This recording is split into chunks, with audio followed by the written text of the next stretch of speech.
우리 사랑하는 성도님들의 걸음과 가정 위에 가득하시기를 주님의 이름으로 간절히 축원합니다. 자, 오늘 우리 같이 함께 나눌 말씀의 제목은 부활하신 예수님을 만날 때라고 하는 제목으로 하나님의 말씀을 같이 함께 나누겠습니다. 오늘 본문은 엠마오로 가는 길에서 부활하신 예수님을 만난 두 제자의 모습을 우리에게 말해주고 있습니다. 신약 성서에서 이렇게 엠마오로 가는 두 제자의 이야기를 자세하게 다룬 본문은 오직 누가복음밖에 없습니다. 우리가 지난주에 살펴보았던 것처럼 예수님께서 부활하신 첫날 빈 무덤 앞에서 막달라 마리아가 부활하신 예수님을 만납니다. 그리고 그 부활하신 예수님과의 만남의 이야기를 제자들이 모여있는 곳에 와서 그 이야기를 전해줍니다. 자, 그 이야기를 듣고 엠마오로 가는 제자들은 바로 그 이야기를 들은 후에 바로 엠마오라고 하는 곳을 향하여 나아가고 있습니다. 그러므로 지난주의 설교가 부활하신 예수님을 만난 막달라의 마리아의 이야기가 첫 번째고, 그리고 그 두 번째 시간상으로 이야기가 바로 이 엠마오로 가는 제자들이 부활하신 예수님을 만나는 이야기입니다. 우리가 잘 알고 있는 것처럼 누가는 성경 가운데, 신약 성경 가운데 두 개의 성경을 기록했습니다. 그 하나가 우리가 함께 보고 있는 누가복음이고요. 그리고 다른 하나가 바로 사도행전입니다. 의사은 누가로 알려져 있는데요. 이 의사은 누가는 누가복음을 기록하면서 그리고 얼마 정도의 시간이 지난 뒤에 사도행전이라고 하는 성경을 쓰게 된 것입니다. 그러므로 엠마오로 가는 두 제자의 이야기는 자세하게 기록한 특별한 누가의 의도가 숨어 있다라는 뜻이겠죠. 이런 시각에서 생각해 보면 엠마오로 가던 제자들이 다시 그 걸음을 돌이켜서 예루살렘으로 돌아갔다라고 하는 이 이야기가 가장 중요한 핵심 메시지입니다.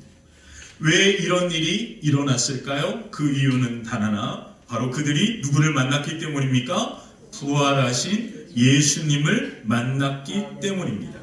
부활하신 예수님을 만나게 될 때 그들이 엠마오라고 하는 곳을 향하여 가던 그들의 걸음이 갑자기 다시금 예루살렘을 향하여 올라가는 걸음으로 바뀌게 되었습니다. 놀라운 삶의 변화가 그들 가운데 일어났다라고 하는 것을 누가는 우리에게 말해주는 겁니다. 그 이후에 이 제자들은 다시 엠마오로 가지 않았습니다. 바로 이들은 복음의 부활의 증인으로 하나님께서 보내시는 그곳을 향하여 그들은 나아가게 된 것이죠. 그러므로 부활하신 예수님을 만난 모든 사람들의 공통점이 있습니다.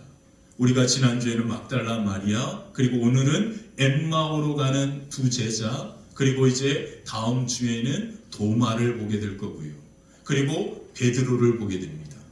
이렇게 우리가 같이 함께 부활하신 예수님을 만났던 이 사람들을 계속해서 살펴보게 될 때 여러분들은 아주 중요한 공통점을 보게 될 것입니다. 그것이 무엇이냐면 부활하신 예수님을 만나면 그들의 인생 전체가 완전히 변화되어졌다는 것이죠. 그러므로 십자가 앞에 머물러 있지 마시고 부활하신 예수님을 만나 부활하신 예수님과 함께 우리의 삶과 인생의 방향이 완전히 바뀌고 하나님의 영광 가운데 세워지는 놀라운 역사가 저와 여러분들의 삶과 걸음 위에도 가득하게 되시기를 주님의 이름으로 간절히 축원합니다. 그래서 오늘 본문을 통하여 부활하신 예수님을 만남으로 어떤 일이 일어났는지 함께 살펴보면서 은혜를 나누도록 하겠습니다. 그 첫 번째는요, 십자가의 슬픔에서 부활의 영광으로 나아가야 합니다. 십자가의 슬픔에서 부활의 영광으로 나아가야 합니다. 예수님께서 부활하셨다라고 하는 그날 예루살렘에서 막달라 마리아와 예수님의 무덤에 달려갔던 베드로와 요한을 통해서 예수님께서 부활하셨다라고 하는 소식을 듣게 되었습니다. 그 제자들 가운데 두 사람이 예루살렘을 떠나 서쪽으로 10km가 떨어져 있는 엠마오라고 하는 동네를 향하여 가고 있습니다. 아마도 많은 신학자들은 이 이유를 뭐라고 설명했냐면 부활하신 예수님께서 내가 너희보다 먼저 어디로 갈 거다? 갈릴리로 갈 거다라고 하는 이 말씀을 이들이 기억하고 먼저 서둘러 부활하신 주님을 만나기 위하여 그 길을 떠났을 것이다 라고 그렇게 이야기하기도 합니다. 그러나 중요한 것은 그들은 이미 부활의 소식을 들었다라는 거죠. 그러나 부활하신 예수님은 만나지 못한 상태였습니다. 누가복음 24장 13절에 그 이야기가 이렇게 시작이 됩니다. 우리 13절 같이 한번 읽어볼까? 함께 읽겠습니다. 그날에 그들 중에 둘이 예루살렘에서 25리 되는 엠마오라는 마을로 가면서 아멘. 어디로 갔다고요? 엠마오라고 하는 마을로 가면서 서로 주고받고 이야기하는 가운데 있었습니다. 아마도 그들이 예수님을 따라서 예루살렘에 온 목적은 예수님께서 로마로부터 자신들을 구원할 메시아라고 생각했기 때문입니다. 그래서 예수님을 따라서 유월절 명절에 그렇게 목숨이 위급한 상황 속에서도 두려워하지 않고 그들은 예수님과 함께 예루살렘에 왔습니다. 그런데 예수님께서 그들을 로마로부터 구원하신 게 아니라 오히려 로마에 의하여서 십자가 처형을 당하는 죽음을 맞이하는 그러한 모습을 그들은 눈으로 목격한 겁니다. 그 모습에 대하여 깊은 실망감 속에서 그리고 안타까움 속에서 도대체 이해할 수 없는 그와 같은 상황 속에서 그들은 혼란스러운 생각과 마음을 가지고 엠마오로 가는 길 가운데 있었던 겁니다. 서로의 아픔을 슬픔을 위로하면서 이야기 나누고 있는 그때에 부활하신 예수님께서 그들 가운데 다가오십니다. 근데 중요한 것은 부활하신 예수님이 그들 가운데 다가오셨음에도 불구하고 그들은 그 사람이 예수님이라고 하는 사실을 알지 못합니다. 이게 신비한 거예요. 그 이야기가 15절에 이렇게 나타납니다. 15절 같이 한번 읽어볼까요? 함께 읽겠습니다. 그들이 서로 이야기하며 문의할 때 예수께서 가까이 이르러 그들과 동행하시나. 아멘. 예수님께서 부활하신 주님께서 안 보이는 게 아닙니다. 어떤 사람이 그들 가까이 오는 거예요. 그리고 유월절 명절이 맞춰졌기 때문에 수많은 유대인들이 자신들의 집으로 고향으로 돌아가는 길 가운데 있었던 겁니다. 그래서 그들도 누군가 자기 옆에 걸어가는구나 라고 생각하면서 서로 그냥 그렇게 예루살렘에서 있었던 이야기들을 주고받고 있는 겁니다. 근데 그분이 누구예요? 부활하신 예수님입니다. 부활하신 예수님께서 그들 가까이 다가와서 그들과 함께 걸어가고 그들의 이야기를 듣고 있는 겁니다. 근데 왜 보지 못했죠? 참 희한하죠. 그 이유를 누가는 이렇게 설명합니다. 16절 한번 읽어볼까요? 16절입니다. 함께 읽겠습니다. 그들의 눈이 가려져서 그인 줄 알아보지 못하거늘. 아멘. 그들이 왜 예수님을 알아보지 못했습니까? 그 이유를 뭐라고 표현합니까? 그들의 눈이 가려졌기 때문이다. 부활하신 예수님께서 세상 끝날까지 우리와 함께 하시는 줄 믿습니다. 믿습니다. 아멘. 믿으시죠? 아멘. 지금 이곳 가운데 함께 하신 줄 믿으시나요? 아멘. 근데 왜 우리는 그 부활하신 주님을 보지 못하고 느끼지 못할까요? 그 이유가 뭡니까? 우리의 믿음의 눈이, 영적인 눈이 가려져 있기 때문입니다. 우리가 예수님을 볼 수도 없고 느낄 수 없는 이유는 부활하신 예수님께서 나와 함께 하지 않는 것이 아닙니다. 부활하신 예수님은 지금도 세상 끝날까지 우리와 항상 함께 하신다라고 약속하셨습니다. 이것은 주님의 말씀입니다. 이것은 어떤 상황과 환경이 와도 변함은 없는 겁니다. 이건 진리입니다. 우리 교동문에 있잖아요. 풀은 마르고 꽃은 시드나 우리 하나님의 말씀은 영원히 쓸 것이다. 이것을 우리는 믿는 겁니다. 부활하신 예수님께서 우리와 영원토록 함께한다라고 분명하게 약속하셨고 지금도 함께하고 계십니다. 근데 왜 우리는 그것을 보지 못하고 느끼지 못할까요? 그 이유는 누구에게 있습니까? 나에게 있는 겁니다. 내 눈이 가려져 있기 때문이다. 정말 중요합니다. 근데 우리는 자꾸 예수님께서 나를 외면한 것으로 생각합니다. 내 눈이 가려져 있다라고는 생각 안 하고 내 믿음의 눈이 가려져 있다라고 느끼지 않고 자꾸 우리는 하나님이 나를 싫어하시나 봐, 예수님이 나와 함께하지 않나 봐, 이런 식으로 자꾸 생각한단 말이죠. 자기의 눈이 가려져 있는 것은 생각하지 않고. 그런데 중요한 것은 그들의 눈이 가려져 있어서 부활하신 예수님을 보지 못함에도 불구하고 예수님은 그들의 모습과는 아무 상관없이 그들과 함께 계속해서 길을 걸어가십니다. 그리고 그들에게 다가와서 말을 걸으세요. 그리고 그들에게 질문합니다. 이렇게 말씀합니다. 17절 같이 한번 읽어볼까요? 17절입니다. 함께 읽겠습니다. 예수께서 이르시되 너희가 길 가면서 서로 주고받고 하는 이야기가 무엇이냐 하시니 두 사람이 슬픈 빛을 띠고 머물러 서더라. 아멘. 너무 재미있게 서로 이야기를 하니까, 너무 진지하게 이야기하니까 예수님이 그들에게 묻습니다. 여보시오, 무슨 얘기를 하고 있습니까? 기가 막혀. 아니, 눈 앞에서 제가 여러분들에게 설교하는 것처럼 예수님께서 그렇게 말씀하시는데도 정말 무서운 겁니다, 여러분. 우리가 똑같은 하나님의 말씀을 저를 통해서 여러분들은 지금 듣고 있습니다.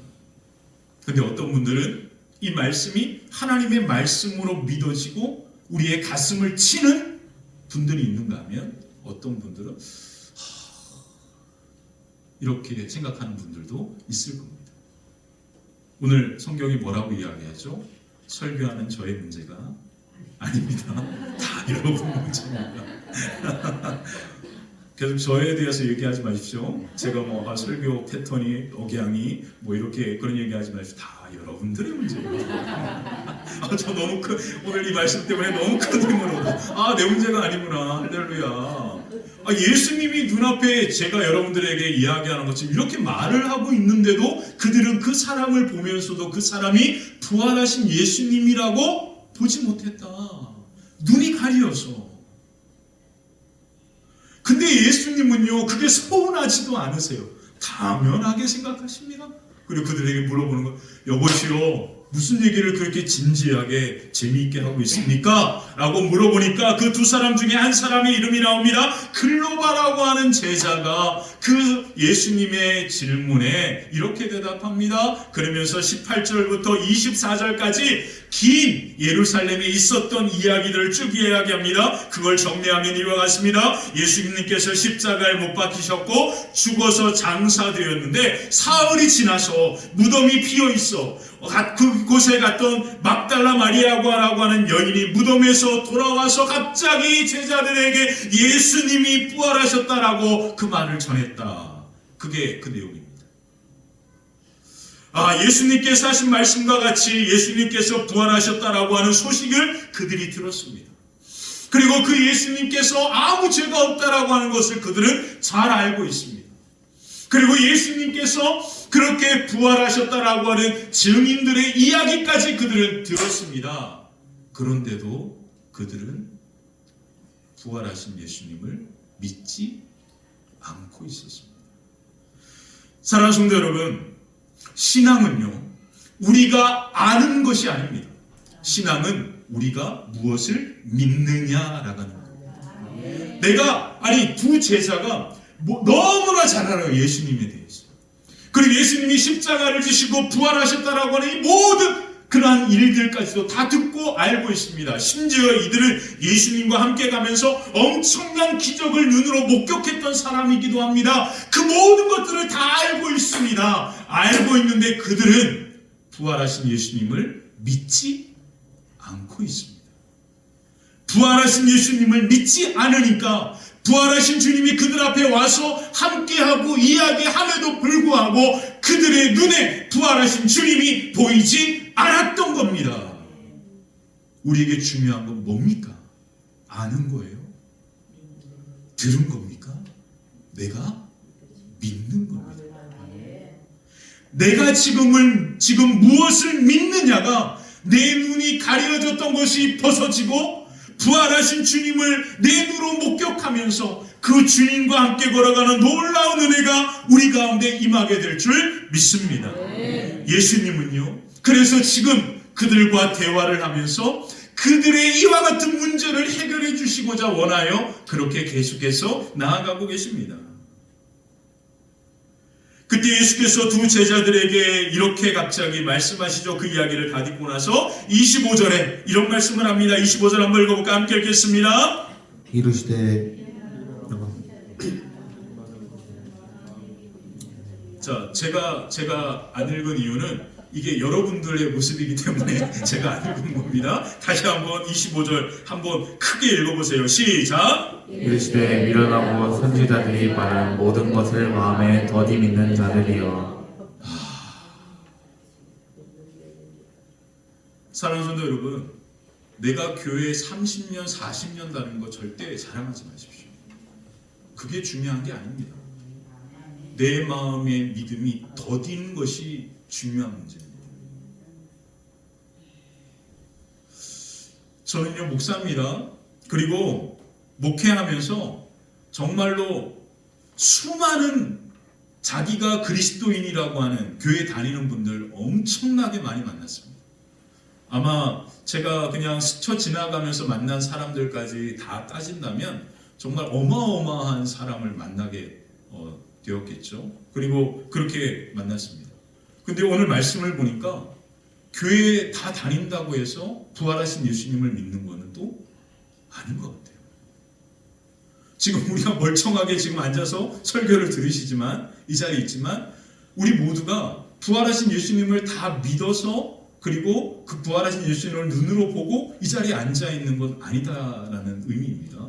그러니까 신앙생활은 내가 교회에 앉아있고 교회에 와서 내가 예수님을 믿는 게 아닙니다. 부활하신 예수님을 내가 믿게 될 때 내 눈의 비늘이 벗겨지고 그 주님이 목격되어지는 순간, 내 마음에 확 들어오는 순간 감당할 수 없는 은혜가 임하는데 그 은혜는 말로 표현할 수 없습니다. 근데 그 은혜의 힘이 얼마나 강력하냐면 그동안 그 사람이 살아왔던 삶의 모든 걸음을 완전히 바뀌게 됩니다. 이게 위대한 거죠. 그래 그 이야기가 오늘 엠마오로 가는 두 제자가 우리에게 보여주는 말씀입니다. 예수님은요, 이 두 제자의 모습을 뭐라고 표현했습니까? 미련하고 마음에 더디 믿는 자라고 이야기하는데, 미련하다라고 하는 이 말이 좀 어감이 다가오지 않습니다. 이 말의 뜻은 뭐냐면 너희는 정말 바보 같아, 이 말이에요. 어떻게 너희 이렇게 바보 같냐, 이 말입니다. 느낌이 오시죠 이제? 자, 두 번째, 마음에 더디 믿는다라고 하는 이 말은 뭐냐면 이렇게 말합니다. 도대체 믿으려고 하지 않아, 이겁니다. 아니 어떻게 믿지 않니, 이런 거예요. 아니 어떻게 이걸 못 믿을 수 있어? 이런 뜻입니다. 다른 말로 표현하겠습니다. 너무 강박하다라는 뜻이에요. 마음이. 아니 안 믿으려고 작정하신 것 같아요. 아니 교회 예배 왜 왔습니까? 교회 예배 온 이유가 뭡니까? 그냥 예배 안 드리면 나한테 뭔가 어려운 일이 생길 것 같은 두려움? 그렇게 여러분들 앉아 있을 거라고 저는 생각하지 않습니다. 이곳에 오려면 우리는 많은 시간을 준비하고 그리고 시간을 들여서 왔습니다. 그리고 우리 모두는 다 그러한 모습으로 그 기대함으로 이곳에 온 겁니다. 그렇죠? 그러면 왔으면 오늘 우리는 하나님께서 우리에게 어떻게 찾아오시고 만나주시고 나에게 어떤 말씀을 하실까라고 하는 것에 귀를 기울여야 합니다. 내가 교회에 온 것으로 만족하시면 절대 안 됩니다. 교회에 와서 예배 드리고 끝나고 비빔밥 먹고 돌아가는 것이 우리의 만족이 되어서는 절대 안 됩니다. 그래서 저는 애찬도 주지 않았으면 좋겠어요. 애찬 때문에 교회에 온다? 이건 정말 바른 믿음의 출발이 아닌 것 같아요. 우리가 어떻게 해서든지 뭔가 살아보려고, 뭔가 힘을 얻어보려고 그 마음과 생각으로 정말로 피곤하고 어려운 마음과 몸을 이끌어가지고 그렇게 이곳에 많은 시간을 들여가지고 이곳에 왔습니다.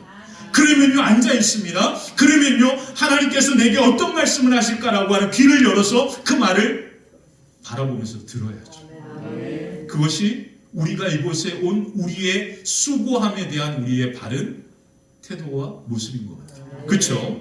자, 그래서 예수님께서 제자들에게 그렇게 말씀하십니다. 아니 어떻게 부활한 그러한 놀라운 사실들을 보고 그렇게 증인으로 이야기하는 사람들이 있는데 어떻게 너희는 정말로 바보처럼 도대체 믿으려고 하지 않니? 이 말입니다.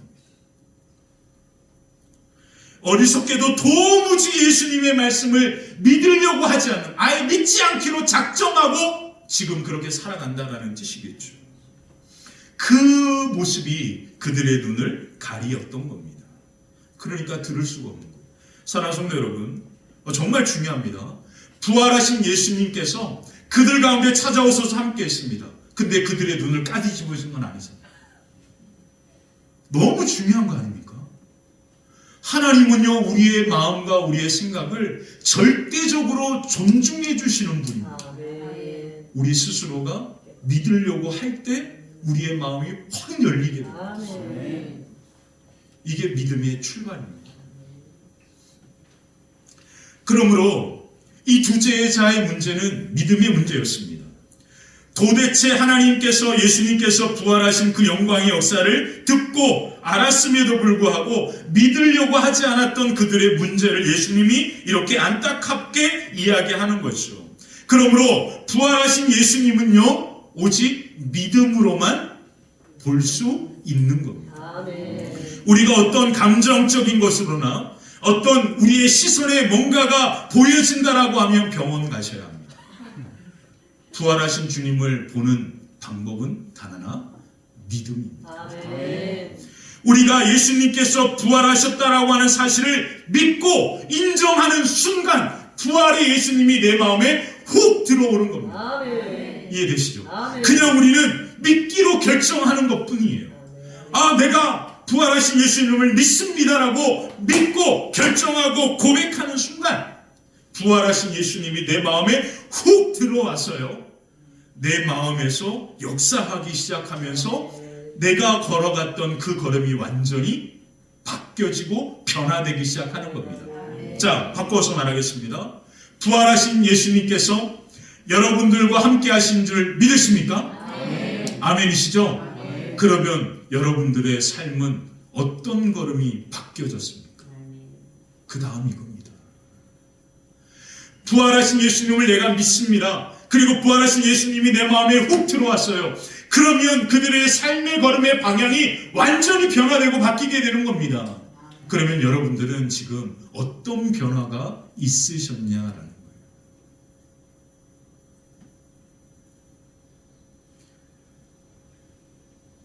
그래서 예수님께서 오늘 이 31절에 보면 이제 이와 같이 하시는데요. 31절 같이 한번 읽어보겠습니다. 함께 읽겠습니다. 시작. 그들의 눈이 밝아져 그인 줄 알아보더니 예수는 그들에게 보이지 아니하시는지라. 기가 막힙니다. 자, 그들의 눈이 뭐 했다고요? 밝아지게 되었다. 그들의 눈이 밝아지면서 드디어 그들 앞에 누가 보이기 시작한 거예요? 부활하신 예수님이 보이기 시작한 거예요. 그리고 그들은 엠마오로 가던 길에서 돌이켜서 어디로 다시 뛰어 올라갑니까? 예루살렘을 향하여 올라가는 겁니다. 완전히 그들의 걸음의 방향이 바뀌어진 거죠. 변화된 거죠. 이것이 바로 부활하신 예수님을 만난 사람들의 모습입니다.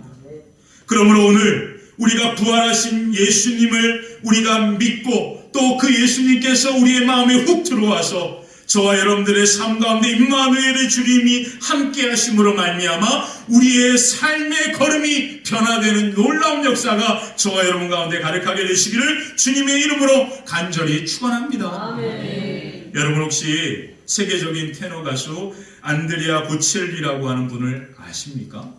한번 좀 들어보셨으리라 생각하는데요. 이분은 눈을 앞을 보지 못하는 맹인 테너입니다. 맹인으로 앞을 보지 못한다라는 거예요. 앞을 보지 못하는 이 맹인 안드레아 보첼리가 세계적인 테너가 되었습니다. 우리 안드레아 보첼리는 12살에 사고로 시력을 완전히 잃게 되었습니다. 그리고 시리에 빠져 있다가 그 마음이 다시금 무엇인가 해야겠다라는 생각이 들어서 승마를 배우기 시작했고요. 그리고 수영을 배우기 시작하고 스키도 배우고 피아노 치는 것도 배우고 그리고 공부해서 법학 박사 학위를 따고 변호사가 되었습니다. 앞을 보지 못하던 그가, 그러면서 그가 너무나 어려서부터 하고 싶었던 성악가의 꿈을 꾸기 시작합니다. 그리고 그 꿈을 앞을 보지 못하니까, 앞보도 보지 못하니까요, 그 꿈을 포기한 상태였습니다. 포기하고 아무것도 할 수 없다가 그가 밤에 재즈바에 나가서 피아노를 치면서 그리고 레슨비를 벌어가지고 성악을 다시 해야겠다라는 생각을 하게 됩니다. 그리고 32세 늦은 나이에 성악가의 길을 걸어가게 됩니다. 그게 그의 인생이었습니다. 그의 인생을 담은 책이 있는데요, 침묵의 음악이라고 하는 오래전에 나온 책이 있습니다. 이 책에서 안들레아 보첼리가 이와 같은 세계적인 성악가가 된 이유에 대하여 이렇게 기록하고 있는데요, 그 부분을 한번 읽어볼까요? 함께 읽겠습니다. 성공하고 싶다면 배우기를 멈추지 마라. 꼭 기억하십시오. 배우기를 멈추지 말아야 합니다. 자, 함께 또 읽어보겠습니다. 어제까지 배운 사람은 어제 사는 것이고, 오늘 배우고 있는 사람은 오늘을 사는 것이며, 내일을 살고 싶다면 내일도 배워야 한다. 정말 중요한 말인 것 같습니다. 자, 배우기를 포기하지 말아라. 이게 바로 그의 인생의 가장 중요한 모토였습니다. 앞을 보지 못하던 그가 이렇게 수영과 그리고 승마와 스키, 피아노 그리고 법학을 공부해서 변호사가 되고, 그곳으로도 배움을 멈추지 않고 자기가 어려서부터 꿈을 꾸었던 성악가로서, 그것도 그냥 성악가가 아니라 세계적인 테너가 될 정도로 그의 배움과 열정은 멈추지 않았다라고 그렇게 이야기합니다. 사랑하는 성도 여러분, 지금 여러분들은 뭘 배우고 계십니까? 배우기를 포기하지 않았던 그가 이와 같이 자기의 모든 삶의 어려움과 환경을 그 배움의 열정으로 그렇게 극복하는 그 이야기들을 이야기하고 있는 책입니다. 그러면서 어떻게 당신은 이렇게 끊임없이 배움의 길을 걸었습니까? 라고 하는 질문 앞에 그는 이런 말을 했습니다. 나는 불행에 적응하는데 일주일이면 충분하다. 내가 이렇게 앞을 보지 못하면서 무엇인가를 배울 때 장애, 벽을 만날 거 아니에요. 그때 그러면서 내가 절망에 빠지는데, 나는 절망에 빠지는 그 마음을 극복하는 데 시간이 일주일이면 충분했다라고 이야기합니다. 그러면서 그것이 어떻게 가능합니까? 라고 묻는 사람들 앞에 그는 이런 말을 합니다. 이렇게 얘기합니다. 부활하신 예수님이 나와 함께 하기 때문입니다. 오늘 제가 지휘자님과 같이 함께 아침에 오면서 이 안들레아 보첼리에 대한 그런 이야기, 이제 전문가시니까 얘기하면서 너무 마음이 감동이 오더라고요. 저는 이제 이분이 시력을 잃었다라고 하는 거는 알고 있었는데, 음악을 배우려면 우리는 뭐를 보죠? 우리는 다 악보를 보잖아요. 근데 이 사람은 악보를 보지 못하잖아요. 그럼 뭐예요? 오직 귀로 들었다. 눈으로 보지 못하는, 우리는 눈으로 보고도 음이 틀리고 이렇게 막 이상하게 부르는데, 이분은 귀로 듣고 그 오페라와 성악 노래를 불렀다. 뭐 감동이 막 몰려. 저는 설교도 안 외우고 있는데, 근데 그 이유를 이 사람은 딱 한 줄로 이야기합니다. 부활하신 예수님이 나와 함께하겠다. 기가 막힙니다. 이것이 부활하신 주님을 만난 사람들의 모습입니다. 비록 내 삶에 사고로 눈에 시력은 잃었지만, 그는 오늘도 부활하신 예수님이 함께하고 있기 때문에 내 마음에 일어나는 배움의 열정을 따라 계속해서 도전하고 움직였다. 사랑하는 성도 여러분, 우리가 부활하신 주님이 우리와 함께 있다면 우리는 적어도 이 열정의 모습은 조금은 배워야 하지 않을까. 이분과 우리가 받은 은혜가 다른 게 뭐가 있나요?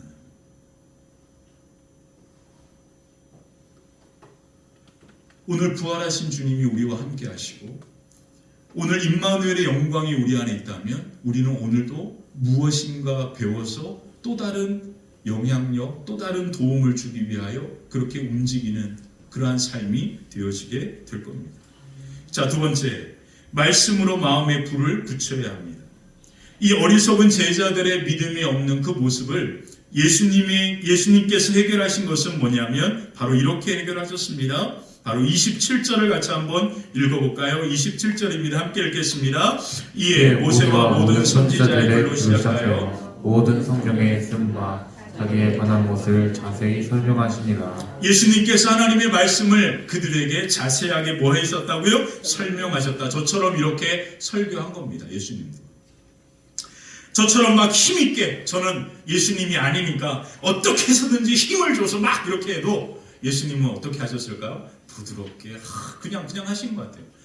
저도 그것을 배워야 되는데 아직 저는 영적으로 너무 딸려가지고 어떻게 해서든지 좀 뭔가라도 그냥 힘을 줘야지 될 것 같은 제 마음의 생각 때문에 자꾸 소리를 치니까 여러분들 저 화난 거 아닙니다.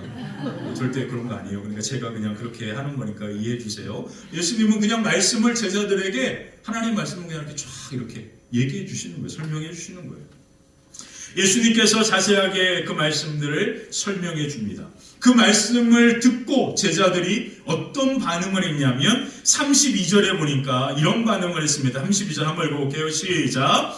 그들이 서로 말하되 길에서 우리에게 말씀하시고 우리에게 성경을 풀어주실 때에 우리 속에서 마음이 뜨겁지 아니하더냐. 자, 중요합니다. 여러분, 말씀을 들으면 우리의 마음이 뜨거워져야 합니다. 에어컨 안 켜서 뜨거운 게 우리의 마음이 말씀을 듣는 순간 뜨거워져야 합니다. 자, 그렇다면 말씀이 내 귀에 들려오게 하기 위하여 우리는 어떻게 해야 할까요? 그러면 말씀에 귀를 기울여야죠. 말씀에 귀를 기울이지 않고 어떻게 우리의 마음에 말씀이 들어가겠습니까? 내 귀를 닫고 있는데, 관심도 없는데 그 말씀이 들어가야 할 거 아니에요. 들어가야 마음에 꽂히잖아요. 제자들은요, 예수님께서 말씀하실 때 그 말씀을 귀로 잘 들은 겁니다. 근데 그 말씀이 그들의 마음에 들어가는 순간 그들의 마음이 뜨거워지기 시작했다. 다른 말로 표현하면 말씀이 그들의 마음에 불을 지핀 겁니다. 예수님께서 하신 것은 두 가지입니다. 길에서 그들에게 말씀하셨다. 그리고 두 번째, 성경을 풀어주셨다. 예수님이니까 탁월하게 무엇인가 말씀하실 것이다 라고 생각할 수 있습니다. 그러나 예수님이 저처럼 똑같은 것을 한 겁니다. 그렇게 말씀하셨고 성경을 풀어주셨습니다. 저랑 다른 것은 뭐냐면 예수님은 손에 못자국이 있었고 혀리에 참자국이 있었던 것뿐이에요. 저 똑같이 목소리로 이렇게 말씀하신 겁니다. 뭐 특별하게 다른 것을 생각하시면 안 됩니다. 자, 정리하면 예수님께서 하나님의 말씀으로 제자들의 마음에 선포하는 순간 어떤 일이 일어났습니까? 그들의 눈이 밝아졌습니다. 중요합니다. 그들의 눈이 말씀을 듣는 순간 밝아지게 되었다라고 성경은 명확하게 말합니다. 그때 제자들에게 어떤 일이 일어났습니까? 그들의 마음이 뜨거워집니다. 다른 말로 표현하면 불이 붙었다라는 거예요. 이것입니다. 마음에 불이 붙은 거죠. 다시 말해서 예수님은 하나님의 말씀으로 제자들의 마음에 불을 붙인 겁니다. 말씀이 불을 붙이는 거예요. 이해하시죠? 이 말씀을 어떻게 설명하느냐가 중요한 게 아니라 말씀이 불을 붙인 겁니다. 자, 하나님의 말씀으로 마음에 불이 붙기 시작했습니다. 그러므로 하나님의 말씀을 우리는 잘 먹어야 합니다. 그래서 31절에 보니까 예수님께서 그 엠마오로 가는 제자들과 같이 함께 애찬을 베푸십니다. 그리고 그 애찬을 베푸실 때 떡을 가지사 축사하실 때 바로 이 일이 일어나는 겁니다. 바로 그들의 눈이 그때 밝아졌다. 이 떡이 뭡니까? 그 떡이 바로 요한복음 6장 35절입니다. 한번 읽겠습니다. 예수께서 이르시되 나는 생명의 떡이니 내게 오는 자는 결코 죽이지 아니할 터이요 나를 믿는 자는 영원히 목마르지 아니하리라. 아멘. 말씀을 먹는 것은 곧 말씀이 되시는 떡이 되시는 누구를 먹는 거예요? 예수님을 먹는 겁니다. 그러므로 강단에서는 어떻게 해서든지 무조건 누구의 이름을, 누구의 말씀을 전해야 하는 거죠? 예수님을 전하는 겁니다. 그 이유가 바로 여기에 있는 겁니다. 말씀이 되시는 예수님을 먹을 때 제자들의 눈이 밝아지게 되었다, 눈이 열리게 되었다라고 성경은 말합니다. 그러므로 하나님의 말씀을 먹을 때 우리의 마음에 불이 붙게 되는 거죠. 렘블란트라고 하는 그분이 엠마오의 저녁 식사라고 하는 작품의 그림을 그렸습니다. 제가 여러분 보여드리고 바로 이 작품입니다. 이 그림을 그렸는데 이 작품의 이 렘블란트는 아주 중요한 특징을 새겨놨습니다. 그게 뭐냐면 어두운 다락방이에요. 어두운 다락방에서 가장 빛나는 것이 뭘까요? 네? 빛나는 게 뭐예요? 네? 자신 있게 얘기하시죠. 뭐예요? 예수님의 얼굴이 빛이 나죠. 근데 그 빛나는 얼굴보다 더 빛나는 것이 있습니다. 뭐예요? 떡이에요. 떡. 예수님께서 손에 지금 뭐를 잘 안 보이시죠? 집에 가서 잘 찾아보세요. 자, 예수님께서 지금 뭐를 가지고? 떡을 가지고 쫙 쪼개는 순간 말씀이 되시는 십자가의 부활의 주님이 쫙 쪼개지는 순간 그 쪼개지는 말씀에서 뭐가 퍼져나가는 거예요? 빛이 쫙 퍼져나면서 식탁과 예수님의 얼굴이 빛나면서 주변이 밝아지는 이와 같은 현상이 일어납니다. 자, 그러므로 오늘 우리에게 필요한 것은 바로 말씀이 되시는 떡이 되신 누구를 먹어야 돼요? 예수님을 잘 먹어야 합니다. 사랑하는 성도 여러분, 예수님을 잘 먹는 방법이 그건 뭘까요? 그건 여러분들이 하셔야 합니다. 저는 오늘 말씀이 너무나 감사해요. 왜 그러냐면 부활하신 예수님이 그들 앞에 나타나도 그들이 그 예수님을 보지 못했다라고 하는데 너무 감동이 되는 거예요. 내 문제가 아니었구나. 중요한 건 뭐예요? 여러분들이 이 말씀이 떡이 되시는 예수님을 잘 먹는 태도와 자세가 중요한 겁니다.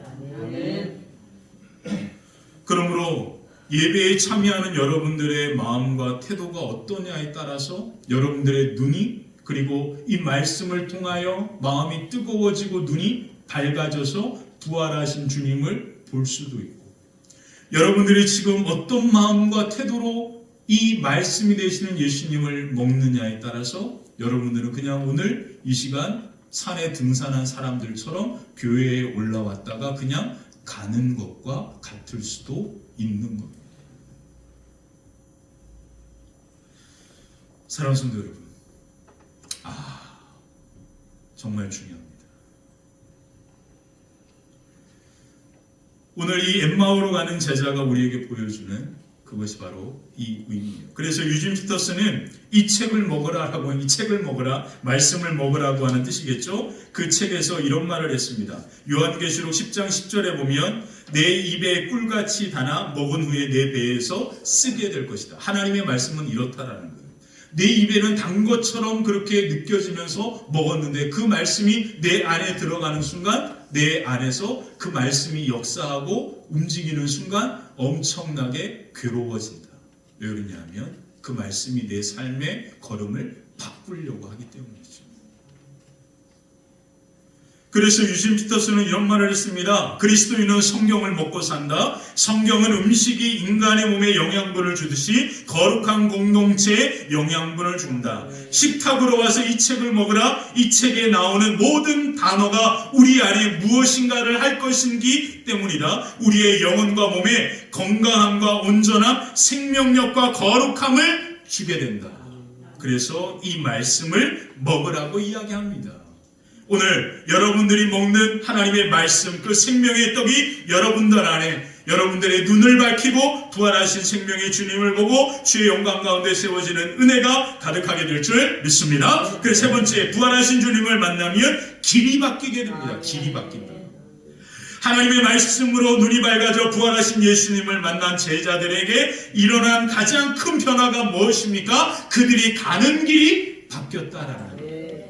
그래서 33절에 이렇게 그 모습을 이야기합니다. 33절 읽어볼까? 함께 읽겠습니다. 곧 그때에 일어나 예루살렘에 돌아가 보니 11 제자 및 그들과 함께한 자들이 모여 있어. 아멘. 그들이 예루살렘으로 급히 돌아가 제자들에게 무엇을 이야기했을까요? 우리가 부활하신 예수님을 만났다. 우리가 부활하신 예수님을 만났다라고 그렇게 제자들에게 이야기하면서 그들은 다시 엠마오로 가지 않았습니다. 그들은 그 부활하신 주님과 함께 부활의 예수님을 세상 끝까지 나아가면서 부활의 증인의 삶을 살아간 거죠. 저는 안드레아 보첼리가 노래하는 그 모습이 너무나 감동적이었습니다. 제가 이제 미국에 공부할 때 제가 이제 돈이 없으니까 학교에서 학생들에게 장학금을 주는데 그 장학금을 주는 그 것에 우리가 뭔가를 해야 합니다. 그래서 다양하게 근로장학생들로 봉사를 하게 돼요. 근데 저는 무엇을 봉사했냐면 이제 이렇게 방송 시스템 같은 거를 이렇게 만지는 그러한 봉사를 제가 했습니다. 근데 그 사무실이 그 건물 지하에 있어요. 매우 습하고 그리고 이렇게 어두컴컴 창문도 없고 어두컴컴한 곳이 제 사무실이었습니다. 그렇게 사무실에 들어가서 그렇게 이제 그 시간들을 보내야 하는 거예요. 그럴 때마다 막 이제 캄캄하고 막 이렇게 아무것도 없는 작은 사무실에서 그렇게 앉아 있을 때 그때마다 제 마음에 큰 위로가 되었던 것이 안드레아 보첼리의 그 노래하는 그 모습들이었습니다. 저는 이제 개인적으로 안드레아 보첼리가 노래한 것 중에 딸과 같이 함께 할렐루야라고 하는 노래를 합니다. 기타를 딱 이제 기타 연주로만. 정말 안드레아 보첼리의 그 무대의 탁월함은 아무것도 꾸밈이 없어요. 그냥 그 순수한 그 모습 그대로, 그 목소리 그대로인 것 같아요. 아까도 이제 지휘자님 그런 얘기 하셨는데 그렇게 수많은 관객들 앞에서 클래식 기타 하나 딱 가지고 연주를 합니다. 그리고 딸과 같이 함께 할렐루야라고 하는 노래를 부릅니다. 집에 가서 들어보세요. 그리고 이제 이분이 부른 노래 중에 아주 유명한 노래가 있는 게 셀린 디온이라고 하는 분과 같이 함께도 불렀는데요. 그게 뭐냐면 기도문이라고 하는 제목의 노래가 있습니다. 그 기도문의 이 노래의 가사가 이와 같습니다. 제가 읽어드릴게요. 우리의 눈이 되어주시고 우리가 어딜 가든 굽어 살펴주시고 그리고 우리가 무지할 때 지혜를 주시옵소서. 이렇게 저희가 기도하게 하소서. 우리가 길을 잃고 헤매일 때에 당신의 은총으로 우리를 이끌어 주셔서 우리에게 믿음을 주셔서 저희를 안전하게 하소서. 그 믿음, 주님께서 우리 마음속에 밝히시던 그 믿음이 우리를 살리게 하소서. 이 노래가 이 분의 고백일 것 같습니다. 나는 비록 눈이 보이지 않지만 부활하신 예수님이 나와 함께하고 있고 나는 그 예수님을 믿음으로 지금 보고 있고 그리고 그 예수님께서 내 믿음의 눈을 밝히사 나는 오늘도 이렇게 살아간다. 그러므로 십자가에서 예수님만을 생각하면서 머물지 마시고 부활하신 예수님을 믿음으로 바라볼 때 우리의 인생의 길이 변화될 줄 믿습니다. 그리고 담대히 부활하신 증인으로 부활의 증인으로 사람들의 마음에 불을 붙이는 사람들로 살아가시기를 주님의 이름으로 간절히 축원합니다. 아멘. 기도하겠습니다.